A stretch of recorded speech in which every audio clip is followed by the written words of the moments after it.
বন্যার পানিতে লিভারের যেসব রোগের ঝুঁকি বেড়ে যায় এই বিষয়ে আজ আলোকপাত করব। আমরা আজ বন্যা কবলিত বন্যা দুর্গত মানুষের পাশে আজ বাংলার সমস্ত মানুষ পাশে দাঁড়িয়েছে। বিশেষ করে ছাত্র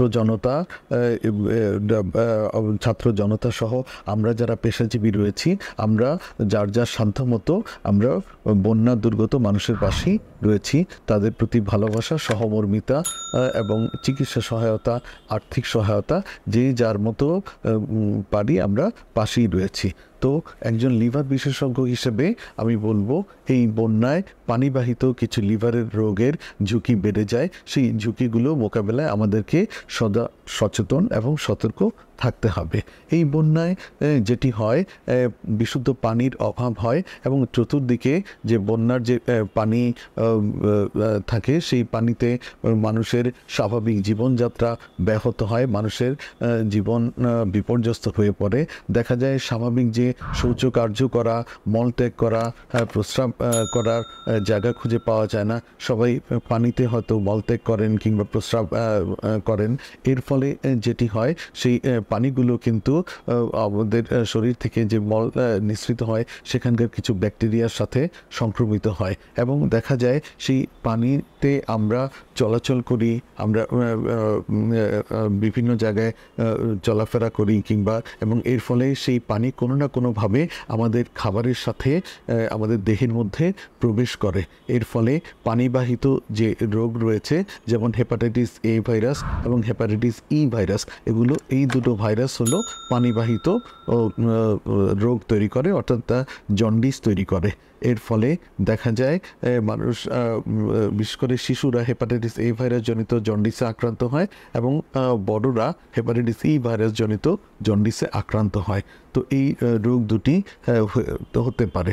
এছাড়া দেখা যায় লিভারের আরও একটি রোগ বেশি দেখা দেয় যখন বন্যার পানি স্রোত কমে যায়, পানি স্থির থাকে, তখন এই সমস্যাটা বেশি দেখা যায়। অর্থাৎ হাজা মজা পানিতে এবং স্থির পানিতে দেখা যায় ইঁদুর, বিড়ালের প্রস্রাব থেকে এক ধরনের ব্যাকটেরিয়া নিঃসৃত হয়, যেটাকে স্পাইরোকিট বলে, লেপ্টোস্পাইরা ব্যাকটেরিয়া। এটি একটি স্পাইরাল ব্যাকটেরিয়া। এই ব্যাকটেরিয়া মানুষ যখন স্বাভাবিক কাজকর্ম করতে যায়, পচা পানি, মজা পানিতে হাঁটেন কিংবা কৃষি কাজ করেন কিংবা মৎস্য শিকার করেন, তখন এই ব্যাকটেরিয়াগুলো মানুষের দেহে প্রবেশ করে, মানুষের শরীরে মারাত্মক ক্রিয়া প্রতিক্রিয়া তৈরি করে। এর ফলে প্রধানত লিভার আক্রান্ত হয়। এর ফলে মারাত্মক জন্ডিস দেখা দেয়, বিলিরুবিনের মাত্রা 50-এর বেশি হয়ে যেতে পারে এবং মানুষের কিডনিতে আক্রান্ত করে কিডনি ফেলিউর হয়ে যায় এবং সারা দেহেই এই রোগটি ছড়িয়ে পড়ে। তখন দেখা যায় প্লেটলেট কাউন্ট কমে যায় এবং দেহের বিভিন্ন অংশ দিয়ে রক্তপাতের সম্ভাবনা বেড়ে যায়। বিশেষ করে কনজাংটিভাল হিমোরেজ, অর্থাৎ চোখের মধ্যে রক্তপাত হতে থাকে এবং দেহের দুর্বল জায়গা দিয়ে রক্তপাত হয়, যেমন দাঁতের মাড়ি, মুখ দিয়ে, নাক দিয়ে, পায়ুপথে রক্তপাত হতে পারে এবং মানুষের প্রাণহানির সংখ্যা বেড়ে যায়। এই রোগটিকে বলা হয় লেপ্টোস্পাইরোসিস বা ওয়েলস ডিজিজ। তাহলে এই বন্যায় যে বিশুদ্ধ পানির অভাব এবং পানিতে রোগের সংক্রমণের ফলে লিভারের মূলত 3টি রোগের প্রাদুর্ভাব ঘটে। একটি হলো হেপাটাইটিস এ ভাইরাস জনিত জন্ডিস, দ্বিতীয়টি হলো হেপাটাইটিস ই ভাইরাস জনিত জন্ডিস এবং তৃতীয়টি হলো লেপ্টোস্পাইরোসিস বা ওয়েলস ডিজিজ। তাহলে এর থেকে মুক্তির উপায় কি? থেকে মুক্তির উপায় হিসেবে আমরা বলবো, অবশ্যই আমরা ব্যক্তিগত স্বাস্থ্যবিধি মেনে চলব।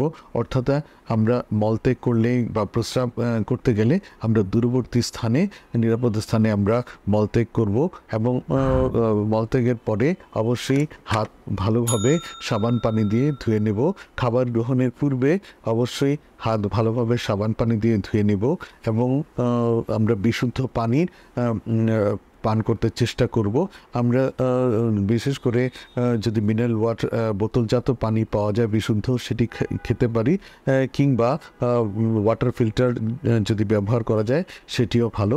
এছাড়া পানি ফুটিয়ে পান করা গেলে সেটিও করা যেতে পারে। এগুলো কোনোটি যদি সম্ভব না হয়, পানি বিশুদ্ধকরণ ট্যাবলেট রয়েছে, সেগুলো দিয়ে আমরা পানি ট্রিটমেন্ট করে পানি খেতে পারি। এই বিষয়গুলো আমাদেরকে মেনে চলতে হবে এবং অবশ্যই রান্না করা খাবার খেতে গেলে আমরা অবশ্যই গরম গরম খাবার খাবো, অর্থাৎ সদ্য রান্না করা খাবারটি গ্রহণ করব এবং আমরা শুকনো খাবার বেশি করে খেতে চেষ্টা করব, কেননা শুকনো খাবারে এই রোগগুলোর প্রাদুর্ভাব কম থাকে। এছাড়া লেপ্টোস্পাইরোসিস এই রোগটি প্রতিরোধ করতে গেলে আমরা অবশ্যই হাজা মজা পুরনো পানি এগুলোতে চলাচল করা আমরা অবশ্যই বিরত থাকব এবং যেটি করব সেটি হলো পানি আমরা পরিষ্কার করব, দ্রুত হাজা মজা পানি সরিয়ে ফেলতে চেষ্টা করব এবং এই রোগ হলে পরে দ্রুত চিকিৎসকের শরণাপন্ন হব